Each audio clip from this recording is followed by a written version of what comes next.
So hi guys, நான் உங்கள் இடத்துல பாணி. ஸோ இன்றைக்கி என்ன செய்தினா, உங்களுடைய ஒரு தீராத ஒரு கேள்வி, அதற்கு வந்து இன்றைக்கி ஒரு பதில் சொல்லலாம் அப்படின்னு சொல்லிட்டு ஒரு முடிவு. என்னென்னா, வழக்கமாக நம்ம வந்து சைவ அசைவ உணவை பற்றி நம்மளுடைய சேனலில் வந்து நிறைய பேசியிருக்கோம். அது ஒரு முடிவில்லாத ஒரு தலைப்பாக இருந்துக்கிட்டே இருக்குது. நானும் அதற்குண்டான தெளிவை சொன்னாலுமே, இந்த குதிரை கடிவாளம் கட்டின மாதிரி இருக்கக்கூடியவர்களுடைய மனோநிலை மாறுறதே இல்லை. தட் இஸ் ஓகே, நான் சொல்ல தான் முடியும். அது அவரவருடைய விருப்பம், எடுத்துக்காததும். இது எங்கெங்கேயோ சுற்றி கடைசியில் எங்கே வந்து நிற்கிது அப்படின்னு கேட்கும்பொழுது, நான் மாமிசம் சாப்பிடுவேணும் அப்படின்னு. இது ஒருத்தர் 2 பேர்த்துக்கு இல்லை, நிறைய பேர்த்துக்கு இந்த ஒரு ஆர்வம், இந்த ஒரு கேள்வியில் ஆர்வம் இருக்குது. ஏன் அப்படின்னு எனக்கு தெரியல. வழக்கமான அதுக்கு பதில் சொன்னது கிடையாது. இப்போ இது கொஞ்சம் அதிகமாக கேள்வி கேட்குறனால, கமெண்ட்டில், இன்ஸ்டாகிராமில், டெலிகிராம் குரூப்பில் எல்லாத்துலேயும் கேட்குறனால, சரி இன்றைக்கி உண்டான பதில் சொல்கிறேன். வழக்கமாக பார்த்தீங்க அப்படின்னு சொன்னால் நான் என்ன சொல்லிட்டு போவேன், அதை பற்றி உங்களுக்கு என்ன வேலை, நான் சாப்பிடாட்டி உங்களுக்கு என்ன, உங்கள் பொழப்பு பாருங்க அப்படிம்பேன். உங்களுக்கு எது சரின்னு தோணும் அதை பார்த்துட்டு போங்க அப்படிங்கிறது என்னுடைய பதிலாக இருக்கும். இன்றைக்கி பதில் சொல்கிறேன், சரிங்களா? அதுக்கு முன்னதாக ஒரு சில கேள்விகள் கேட்குறேன். இந்த கேள்விகளுக்கு உண்டான விடை உங்களுக்கு, எனக்கு இல்லை, எனக்கு சொல்ல வேண்டாம், உங்களுக்கு நீங்களே வந்து பதில் சொல்லிக்கங்க, சரிங்களா? இப்போது நான் இப்படி தான் இருப்பேன் அப்படின்னு சொல்லி உங்களுடைய மனசில் இந்நேரத்துக்கு ஒரு கற்பனை உண்டு பண்ணி வச்சுருப்பீங்க இல்லைங்களா? நித்திலன் அப்படின்னா இப்படி தான் இருப்பார், அவருடைய குணம் இப்படி தான், நித்திலன்னா இப்படி தான் அப்படின்னு சொல்லக்கூடிய ஒரு சில வரையறைகள், ஒரு சில கட்டமைப்புகள் உங்களுடைய மனசில் உண்டு பண்ணி வச்சுருப்பீங்க இல்லைங்களா? ஏன் பண்ணீங்க? அதற்குண்டான பயன் என்ன? இதனால் என்ன பயன்? யார் உங்களுக்கு அந்த ஒரு நிலையை கொடுத்தா? இல்லை நீங்கள் நினச்ச மாதிரி தான் நான் இருக்கணுங்கிறதுக்கு உண்டான அவசியம் அப்படிங்கிறது என்ன? இந்த கேள்வியெல்லாம் என்றைக்காவது கேட்டிருக்கீங்களா? நான் ஒருத்தர் ஒரு மாதிரி நினைக்கிறேன்னா நான் ஏன் அப்படி நினைக்கிறேன், அவங்க அப்படி இருந்தாங்க அப்படின்னு சொன்னால், இப்போ அப்படி ஒரு கட்டமை வந்துட்டு ஃபஸ்ட்டு கேள்வி, ஏன் அதை நினச்சிங்க? உங்களுக்கு அதனால் என்ன பயன் இருக்குது உங்களுக்கு? இந்த ஒரு ஒரு ஒரு ஒரு வரையறைக்குள்ளே கொண்டு வந்து நித்திலன் அப்படிங்கிறவங்க வச்சதுக்கு என்ன பயன் இருக்குது, சரிங்களா? இப்போ இதற்கு ஒரு பதில் உங்களுக்கு கிடைக்கும். இப்போது இந்த வரையறைக்குள்ளே நிறுத்தப்பட்ட ஒரு நித்திலன் உங்களுடைய மனப்பான்மையில், சரிங்களா, வரையறைக்குள்ளே நிறுத்தப்பட்ட நித்திலன் உங்களுக்கு ஏற்றாற் போல் இருக்கலாம், உங்களுக்கு ஏற்றாற் போல் இல்லாமல் இருக்கலாம். இப்போ ஏற்றாற் போல் இருந்தால் உங்களுடைய மனோநிலை ஒரு மாதிரி இருக்கும், ஏற்றாற் போல் இல்லை அப்படின்னு சொன்னால் அதனுடைய மனோநிலை இப்படி ஒரு மாதிரி இருக்கும். இந்த மாற்றம் அப்படிங்கிறது ஏன் உங்ககிட்ட வந்தது? உங்களுடைய நிலை மாற்றம் அப்படிங்கிறது இன்னொருத்தரை பொறுத்து ஏன் மாறுச்சு? இது வந்து நித்திலன்கிறதுக்கு இல்லை, இது போல் ஒவ்வொருத்தரும் உங்களுடைய வாழ்க்கையில் இருக்க எல்லாத்துக்கூடையும் பொருத்தி பாருங்கள். இப்போது நான் ஒருத்தர் மேலே ஃபஸ்ட் ஆஃப் ஆல் ஏன் அப்படி ஒரு எண்ணத்தை வச்சேன், அந்த வைத்த எண்ணம் வைத்தது போலவே இருந்தாலுமே, வைத்தது போல் இல்லைனாலுமே என்கிட்ட நிலை மாற்றம் அப்படிங்கிறது ஏன் மாற்றம்? இதனால் எனக்கு என்ன பயன் இருக்க போகுது, சரிங்களா? இதனால் வரக்கூடிய அந்த மனோமாற்றம் என்னை ஒரு வகையில் பாதிக்குதுன்னா அது ஏன் என்னை பாதிக்கணும்? இல்லை அப்படி எதுவும் பாதிக்கலை, ஏன் என்னை பாதிக்காமல் இருக்குது? இந்த கேள்விகள்லாம் வந்து என்னைக்காவது கேட்டிருக்கீங்களா உங்களுடைய வாழ்க்கையில்? இப்போ நான் மாமிசம் சாப்பிட்றேன்னு சொன்னால் உங்களுடைய மனோநிலை ஒரு மாதிரி மாறும், மாமிசம் சாப்பிடலன்னு சொன்னால் உங்களுடைய மனோநிலை ஒரு மாதிரி மாறும். ஏன் இந்த மாற்றமெல்லாம் ஏற்படுது? இப்போ இந்த மாற்றம் ஏற்படும் பொழுது, சாப்பிட்டேன்னு சொன்னால் என் மீது ஒரு வகையான சாயம் பூசுறதுக்கு உங்களுடைய மனோநிலை மாறும், சாப்பிடலன்னு சொன்னால் மறுபடியும் இன்னொரு வகையான சாயம் பூசுறதுக்கு ஒரு மாதிரி மாறும். ஏன் இதெல்லாம் உங்களுடைய மனசில் ஏற்படுது? இதனால் உங்களுக்கு என்ன பயன் இருக்க போகுது? இந்த உலக வாழ்வில் எல்லா உயிர்களும் தன் தேவைக்காக, சுயநலத்திற்காக மட்டுமே இங்கே வருகிறது. அதில் எந்த மாற்றமும் கிடையாது. அது இந்த உலக வாழ்வை அனுபவிப்பதற்காக இருந்தாலும் சரி, இல்லை பிறவா நெறி அடைவதற்கு இருந்தாலும் சரி, அது அவரவருடைய தன் தேவைக்காக மட்டும்தான் இங்கே ஒவ்வொரு பிறப்புகளும் எடுக்குது. அப்போ தன் தேவையை விட்டு போட்டு பிறர் மேலே தன் தேவையை பொருத்தி கொள்வது அப்படிங்கிறதுல என்ன அர்த்தம் இருக்குது? இதனால் தனக்கு என்ன முன்னேற்றம் ஏற்படும் அப்படிங்கிறத என்றைக்காவது ஒரு நாள் சிந்திச்சு பார்த்துருக்கோமா? இது வந்து நான் என்னை மையப்படுத்தி நான் சொல்லிகிட்டு இருக்கிறது, இது என்கிட்ட மட்டும் பொருத்தி பார்க்கக்கூடியது இல்லை. உங்களுடைய வாழ்க்கையில் இப்படி எல்லாத்து மேலேயும் ஒரு கருத்து வச்சுருப்பீங்க. அதனால தான் உங்களுடைய மனசு வந்து அமைதி அடையாமல் பரபரன்னு இருந்துக்கிட்டே இருக்கிறது. நம்மளுடைய நிலை மாறுவதற்குண்டான காரண காரியங்கள் அப்படிங்கிறது இந்த காரண காரியங்கள்னால தான் ஏற்படுது. இதெல்லாம் ஏன் நடக்குது, எதனால் நடக்குது, இதனால் எனக்கு என்ன பயன் இருக்க போகுதுன்னு என்னைக்காவது யோசிச்சிருக்குமா? சரிங்களா? சரி, இப்படி இருக்கும் பொழுது இப்போ நான் பதில் சொல்கிறேன். எனக்கு மாமிசம் சாப்பிடுவதில் பெருவாரியான ஈடுபாடு அப்படிங்கிறது இல்லை. ஆனால் எங்களுடைய குடும்பம் வந்து முதல்லேருந்தே அது அவங்க மாமிசம் சாப்பிட்டு வளர்ந்தவங்க தான், சரிங்களா? என்னுடைய பெற்றோர் இன்ன வரைக்கும் அது மாமிசத்தின் மீது அந்த ஈடுபாடு இருந்து அவங்களுக்கு சாப்பிட தான் செய்கிறாங்க. ஆனால் நான் சாப்பிட்றது இல்லைங்கிறனால அவங்களும் சாப்பிட்றதில்ல, எனக்கு அதுலேயும் விருப்பம் இல்லை. இப்போ அவர்களுக்காக சாப்பிட்ட நாட்கள் அப்படிங்கிறது உண்டு. இன்றைக்கி எனக்கு வேண்டாங்கிறனால இல்லை எனக்கு வேண்டாம் அப்படிங்கிறத சொல்லிட்டேன். அப்போ சில மாதங்கள் சாப்பிடல. ஒரு மாதத்திற்கு முன்னதாக என்னுடைய அக்காவினுடைய பேரனுக்கு மொட்டை அடித்து காது குத்துறதுக்கு குலதெய்வம் கோயிலுக்கு போயிருந்தோம்.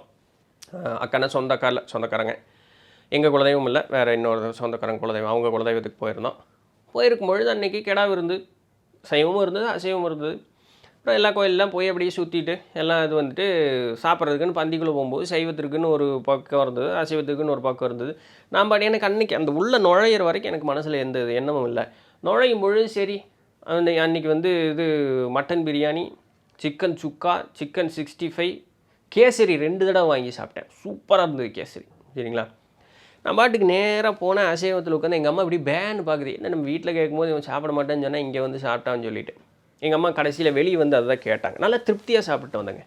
சாப்பிடும்போது எனக்கு குற்ற உணர்ச்சி இல்லை, சாப்பிட்டு வெளியே வரும்போது குற்ற உணர்ச்சி இல்லை. நான் என் பாட்டில் சராசரியாக இருந்தேன். ஃபர்ஸ்ட் ஆஃப் ஆல் எங்கிட்ட ஏன் குற்ற உணர்ச்சி ஏற்படணும்? சாமி உன்ட்ட கறி சாப்பிடக்கூடாது எந்தாவது சாமி சொல்லிச்சா? இல்லையே, அப்படியெல்லாம் ஒன்றும் இல்லை. எனக்கு அந்த நொடி பொழுது எனக்கு அது வேணும்னு தோணுச்சு, அது வேணும்னு நான் போனேன், சாப்பிட்டேன், வந்தேன், அவ்வளோதான். அதற்கப்புறம் 1 மாத காலம் கடந்துருச்சு. இந்த 1 மாத கால அளவுக்குள்ளே எனக்கு நிறைய வாய்ப்புகள் மாமிசம் சாப்பிடுவதற்கு அமைஞ்சுது. ஆனால் என்னுடைய மனசு அந்த இடத்துல பொருந்தி இல்லவே இல்லை. எனக்கு இயற்கையாகவே அது மேலே நாட்டம் அப்படிங்கிறது இல்லை. எனக்கு அந்த அந்த ஒரு உணவின் மீது எனக்கு இயற்கையாக நாட்டல. அந்த நொடியில் எனக்கு அன்னைக்கு தோணுச்சு, நான் போனேன், சாப்பிட்டேன், வந்தேன். அதற்கு பிறகு நிறைய வாய்ப்புகள் அமைஞ்சு எனக்கு சாப்பிட்றதுக்கு இருதில்லை. அப்போவும் நான் சாப்பிட்டப்பவும் ஒரே மாதிரி தான் இருந்தேன், சாப்பிடாதப்பவும் ஒரே மாதிரி தான் இருக்கேன். என்கிட்ட எந்த மாற்றமுமே ஏற்படல. நான் என்னுடைய சராசரி நிலையில் நான் இருக்கேன். என்கிட்ட எந்த மாற்றமும் இல்லை. அப்போது என்னால் என்னுடைய நிலையை சரியாக கையாண்டு கொள்ள முடிகிறதுங்கிறது தான் இதில் இருக்கக்கூடிய விஷயம். எங்கள் அம்மா தான் கேட்டாங்க, வீட்டிலலாம் சாப்பிட மாட்டேன்னு சொன்னால் அங்கே போய் தம்பி கூட மட்டும் எல்லாம் சேர்ந்து சாப்பிட்டியா அப்படின்னு. அங்கே தம்பி சாப்பிட்டாங்கிறதுக்காக நான் சாப்பிடல. எனக்கு தோணுச்சு, நான் சாப்பிட்டேன். தோணலைன்னா நான் பேசாமல் இருப்பேன். அவ்வளோ மட்டும்தான். ஒரு நாள் இந்த தோன்றதுங்கிறது நிலச்சி நிற்கலாமா இருக்கும், தோணலேங்கிறது நினச்சி நிற்கலாமா இருக்கும். எது நடக்கும்னு எனக்கு அதை பற்றி தெரியாது. அதை பற்றி நான் கவலைக்குள்ளே போகிறதும் கிடையாது. சரிங்களா? ஸோ இப்போ வரைக்கும் எனக்கு அது மேலே எந்த விதமான ஈடுபாடு இல்லை. நான் பாட்டுக்கு அமைதியாக இருக்கேன், அவ்வளோதான். இவ்வளோ தான், வேறு ஒன்றும் இல்லை. இப்போது இதெல்லாம் சொல்லும் பொழுது அப்போது அவங்க செஞ்சாங்களா, அதனால் நம்ம செய்யலாமான்னு ஒரு எண்ணம் உங்களுடைய மனசில் இழந்துடக்கூடாதுங்கிறதுக்காக தான் நான் எந்த ஒரு பேச்சையும் சொல்லாமல் இருந்தேன். நான் என்ன பண்ணுன்னா உங்களுக்கு என்ன, நீங்கள் உங்களுக்கு என்ன விருப்பமோ அதை மட்டும் நீங்கள் பாருங்கன்னு சொல்கிறதுக்கு உண்டான காரணம் அதுதான். என்னுடைய மனோநிலை என்னால் கையாண்டு கொள்ள முடிகிறது அப்படிங்கிறதுக்காக அதே காரியம் உங்களாலேயும் முடியணுங்கக்கூடிய அவசியம் கிடையாது. நீங்கள் தவறு செய்கிறதுக்கு நான் ஒரு சாக்காக வந்துடக்கூடாது அப்படிங்கிறது தான். தவறுங்கிறது என்ன, இங்கே இந்த உலகத்தில் சரி தவறுன்னெலாம் ஒன்றும் கிடையாது. இப்போது ஒரு சில பயிற்சிகளில் இருப்பீங்க. அந்த பயிற்சிகளில் இருக்கும் பொழுது ஒரு சில உணவு கட்டுப்பாடு அப்படிங்கிறது இருந்து தான் ஆகணும். அந்த உணவு கட்டுப்பாடு அப்படிங்கிறது இருக்கும் பொழுது நீங்கள் ஒரு சில மனக்கட்டுப்பாடுகளை கொண்டு வந்து தான் ஆகணும். ஆனால் இவங்க நிறைய சாமியை பற்றி பேசுகிறாங்க, பயிற்சியிலெல்லாம் இருக்காங்க, இவங்க சாப்பிட்றாங்களா, இப்போ நம்மளும் சாப்பிட்டா ஒன்றும் தப்பு இல்லைன்னு போயிடக்கூடாது. அதற்கு நான் ஒரு கருவியாக ஆகணுங்கிற எனக்கு ஒரு விருப்பம் இல்லை. அதனால நான் அமைதியாக விட்டுறது. நான் இதற்கு நிறைய கேள்விகளுக்கு பதில் சொல்லாமல் விடுறதுக்கு உண்டான காரணம் அதுதான். இப்போ நான் அந்த மாமிசம் சாப்பிடும்போது எனக்கு தெரியும் 2 நாள் ஆகாது என்னுடைய உடலை விட்டு முழுமையாக வெளியே போகிறதுக்குன்னு. நான் அந்த 2 நாள் எந்த இதுவும் இல்லாமல் நான் பாட்டுக்கு அமைதியாக இருந்திருக்குவேன். அந்த 2 நாள் கழித்து என்னுடைய சராசரி வேலைகள் நான் என்ன செஞ்சுட்டே தான் இருப்பேன். என்னுடைய மனோநிலையில் தான் எந்த மாற்றமும் ஏற்படல. உடல் அளவில் செய்யக்கூடிய பயிற்சிகள் 2 நாள் நிற்கத்தான் செய்யும், வேறு வழி இல்லை. ஆனால் அப்படியே நான் நிறுத்தலை, நான் பயிற்சி செஞ்சுக்கிட்டு தான் இருந்தேன்னு பாருங்களேன். நான் 2 நாள் நிறுத்தலை, 3 நாள் நிறுத்தலை. சாப்பிட்றதுக்கு அடுத்த நாள் நான் அன்றைக்கி சாப்பிட்றது காலையில் நேரத்தில் எழுந்திரிச்சும் என்னோடய யோக பயிற்சி செஞ்சேன். அடுத்த நாள் அன்றைக்கி நாள் முடிச்சுட்டு அடுத்த நாள் உட்காந்து என்னுடைய யோக பயிற்சி செய்ய தான் செஞ்சேன். என்கிட்ட பெருசாக எந்த இதுவும் இல்லையே. என்னுடைய மனம் சாந்தமாக அசைவில்லாமல் பேசாமல் என்னால் இருக்க வைக்க முடியுது. நான் சராசரியாக இருக்கேன், அவ்வளோதான். இது என்னால் கையாள முடியுதுங்கிறதுக்காக உங்களால் முடியணுங்கிற அவசியம் கிடையாது. புரியுதா? உங்களை நீங்கள் வலுக்கட்டாயப்படுத்தி எந்த ஒரு காரண காரியமும் செய்யக்கூடாது. வள்ளலாரை கொண்டு வந்து முன்னாடி நிறுத்துறோம் இல்லையா? வள்ளலார் தன்னை வலுக்கட்டாயப்படுத்திக்கவே இல்லை.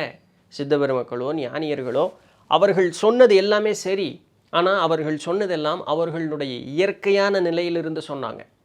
நாம் அந்த நிலைக்கு முன்னேறுவதற்குண்டான வழியை தான் பார்க்கணுமே தவிர நம்மளை இங்கேருந்து பிச்சு கொண்டு போய் அந்த இடத்துல வைக்கக்கூடாது. அது வேலை செய்யாது. உங்களுடைய உடல்நிலையும் மனோநிலையும் கெடுத்துரும். ஏன்னா உங்களை வலுக்கட்டாயப்படுத்தி அந்த இடத்துல கொண்டு வரீங்க. அது பண்ணக்கூடாது. நான் வாரத்தில் அப்படியெல்லாம் மாமிசம் சாப்பிட்டதில்லை. ஆனால் கொடுத்தா சாப்பிட்ணுங்கிற ஒரு விருப்பம் இருந்த நாள் இருந்தது. இன்றைக்கி எனக்கு அது மேலே நாட்டமே இல்லை. இந்த ஒரு டிரான்ஸ்ஃபர்மேஷன் அப்படிங்கிறது ஆகிறதுக்கு ஒரு காலம் ஏற்பட்டது. அந்த காலத்தை என்னை வலுக்கட்டாயப்படுத்திக்காமல் நான் இலகுவாக விட்டதுனால என்னால் இப்போ என் கண் முன்னாடியே இருந்தாலும் எனக்கு அதை பற்றி எந்த யோசனையும் வர்றதில்லை. ஆனால் நிறைய பேர் என்ன சொல்கிறாங்க, அவர் சொன்னார்ல, அவர் சொன்னார், அவருடைய நிலையிலிருந்து சொன்னார்.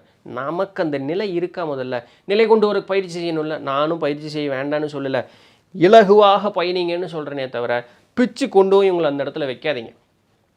வள்ளல் பெருமான் திருமணம் வேண்டான்னாரு. இல்லை திருமணம் செய்து கொள்ளணும் அப்படின்னு சொன்னாங்க. திருமணம் செய்து கொண்டாங்க. கொண்டு போய் சாந்தி முகூர்த்தம் அன்னைக்கு மனையாள் கணவர்கிட்ட நெருங்கும் பொழுது எனக்கு அதில் விருப்பம் இல்லைன்னு சொல்லி இந்த திருமந்திரத்தை படின்னு சொல்லி நூல் கொடுத்தாரு. வள்ளலார் கறி சாப்பிட வேண்டாம்னு சொல்கிறாரு, எங்கே இதையும் பண்ணுவங்க பார்க்கலாம்? பண்ண மாட்டோம் இல்லைங்களா? அப்போ நம்மளுடைய மனோநிலை என்னென்னா, எனக்கு எது தேவையோ அதை மட்டும் சரின்னு நான் எடுத்துக்குவேன். எனக்கு தேவையில்லாததுக்கு நான் சாக்கு கண்டுபிடிப்பேன். இது பரவாயில்லைன்னு சாக்கு கண்டுபிடிப்பேன். இதுதான் மனிதனுடைய மனோநிலை.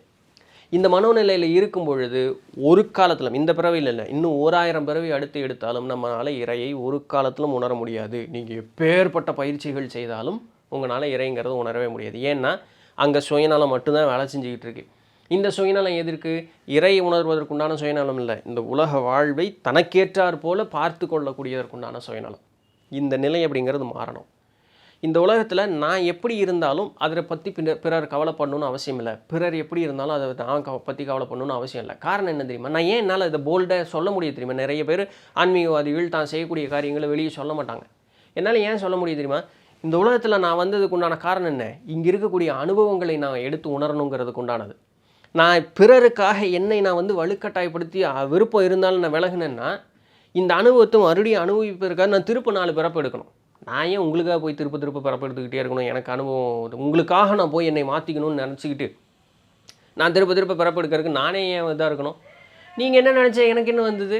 நான் பாட்டுக்கு என் வாழ்க்கையில் உண்டான அனுபவங்கள் நான் அனுபவிச்சுட்டு என்னை நிலைநிறுத்திக்கிறதுக்கு உண்டான வழி எனக்கு தெரியும். நான் அதற்கு உண்டான வழியில் போயிட்டே இருக்கேன். ஸோ நான் என்னுடைய கேஷுவலாக இருக்கேன்.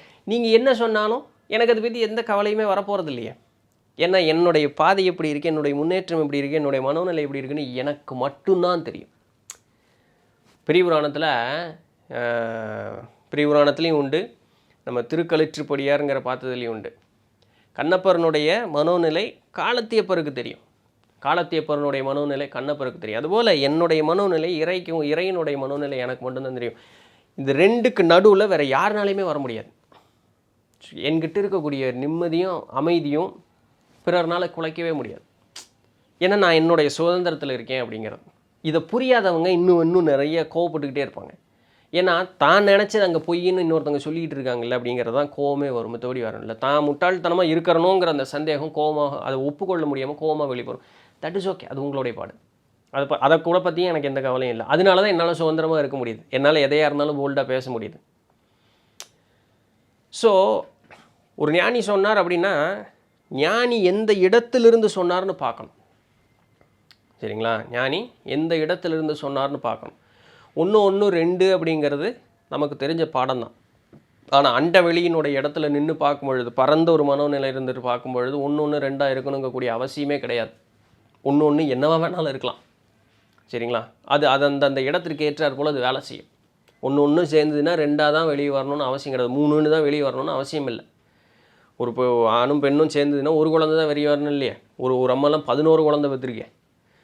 சரிங்களா? ஸோ 1 1 2 அப்படிங்கிறது நம்ம கணித அடிப்படையில் நமக்கு புரிந்தார் போல் இருக்கிறதுக்கு வச்சுருக்கோம். ஆனால் அண்டத்தினுடைய வெளியில் பார்க்கும்பொழுது அது அப்படி இருக்கணுங்கக்கூடிய அவசியம் இல்லை. இதெல்லாம் நம்ம சிந்திச்சு பார்க்கும்பொழுது தான் நமக்கு இதற்கு உண்டான உள்ளர்த்தங்கள் தெரியும். இங்கே எதுவுமே வரையறுக்கப்பட்ட எதுவுமே இது இப்படி தான், அது அப்படி தான், அது அப்படி தான் கிடையாது. அந்தந்த இடத்திற்கு அது சரி. ஞானி சொன்னார்னா ஞானியினுடைய இடத்திற்கு அது சரி. நமக்கு அது சரியாக இருக்கணும்னு அவசியம் கிடையாது. ஆனால் அவர் சொன்னது சரி. அந்த இடத்திற்கு நாம் செல்ல வேண்டும். தானாக வலுக்கட்டாயப்படுத்தாமல் நம்மளை உணர்ந்து அந்த இடத்திற்கு செல்லணும். அதனால தான் அகத்தீசனார் சொல்கிறார், என்னது 6 தந்தாதியில் தான் நினைக்கிறேன். என்ன சொல்கிறார்? உனக்கு ஒரு இடத்துக்கு போகணும், உனக்கு ஒரு பழக்கம் இருக்குது, அந்த பழக்கத்தை விடணும்னு நினைக்கிறியா? உன்னை தொந்தரவு பண்ணிக்காத. நீ அதை விடணுங்கிற மனசில் வச்சுக்கோ. ஆனால் நீ அதை செய்கிற காரியத்தை சராசரியை செய்ய. ஆனால் உன்னுடைய மனசில் ஆழமாக இந்த ஒரு காரியத்தை விடணும்னு நினச்சிக்கோ. ஒரு கட்டத்திற்கு மேலே தாண்டி போகும்போது உன்னை அறியாமையே நீ அந்த காரியத்தை விட்டுருப்பேங்கிறார். அதுதான் ஒரு வாழ்க்கையில் முன்னேறுவதற்குண்டான வழி. அதுதான் சரியான பயணிக்கக்கூடிய பாதையினுடைய அளவு.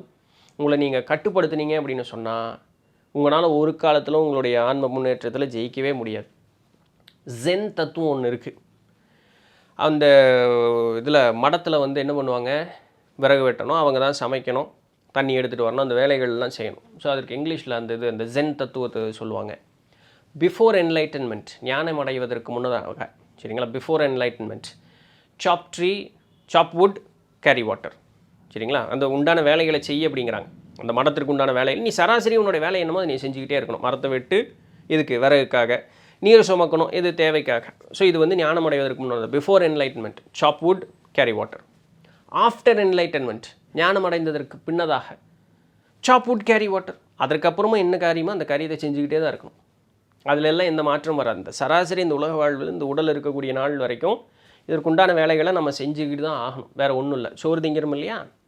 ஸோ அதனால் யோக வாசிஷ்டம் அப்படின்னு சொல்லக்கூடிய ஒரு நூலே எங்கே ஆரம்பிச்சதுன்னா, ஒரு பையன் இது எதுவுமே நிலையற்றது தானே, நான் எதற்கு போய் எந்த ஒரு வேலையும் செய்யணும், இதனால் என்ன பயன் இருக்குது அப்படின்னு ஒரு கேள்வி கேட்க போக, அப்படி இருக்கக்கூடாதுப்பா, இங்கே இருக்கக்கூடிய வேலைகள் செய்யணும், பொருளீட்டுவதற்குண்டான வாழி அப்படிங்கிறத நம்ம பார்க்கணும். நமக்கு வந்து திருமணம் செய்யக்கூடிய ஒரு தேவை அப்படின்னு வருதுன்னா அதற்குண்டான தேவைகளை பூர்த்தி செய்யணும். அது எல்லாமே இருக்கணும். குடும்பம், குழந்தை குட்டி, உனக்கு உண்டான தேவைகள் அப்படிங்கிறது எல்லாமே சராசரியாக பூர்த்தி செய்து கொண்டே இருக்கணும். ஆனால் எதன் மீதும் பற்று இல்லாமல் ஒட்டு இல்லாமல் நிற்பதற்கு உண்டான மனோநிலையை வளர்த்திக்கணும். இது எல்லாமே நிலையற்றது தான், இது எல்லாமே மாயை தான். அதற்காக இங்கே உனக்கு இந்த உலக வாழ்வில் இந்த உடலுக்குன்னு உண்டான கடன்களை உன்னால் செய்யாமல் இருக்க முடியாது, செய்யாமல் இருக்கவும் கூடாதுன்னு அப்படி ஆரம்பிக்கிறது தான் மொத்த யோக வாசிஷ்டமே. ஸோ நம்ம செய்கிறத நம்ம செஞ்சுக்கிட்டே இருக்கணும். ஆனால் அந்த ஒட்டுறவுலேருந்து அந்த ஒட்டிலிருந்து நம்ம பிரித்து நிற்கிறதுக்கு உண்டான மனோநிலையை வளர்த்திக்கிட்டால் போதும். இந்த உலகத்தில் எதுவும் சரி தவறு அப்படிங்கிறது எதுவும் கிடையாது. எப்படி அதை ஹேண்டில் பண்ணிக்கிறீங்கிறத பொறுத்தது தான் இருக்கே தவிர மற்றபடி வேறு ஒன்றும் இல்லை. ஸோ இன்னைக்கு உண்டான பதிவு இன்ஃபர்மேட்டிவாக இருந்திருக்கும் அப்படின்னு நம்புகிறேன். நாளைக்கு வேறு ஏதாவது ஒரு சுவாரஸ்யமான செய்தியில் சந்திப்போம். அதுவரையும் தொடர்ந்து இணைந்திருங்கள். நான் உங்கள் நிலத்தில் நன்றி.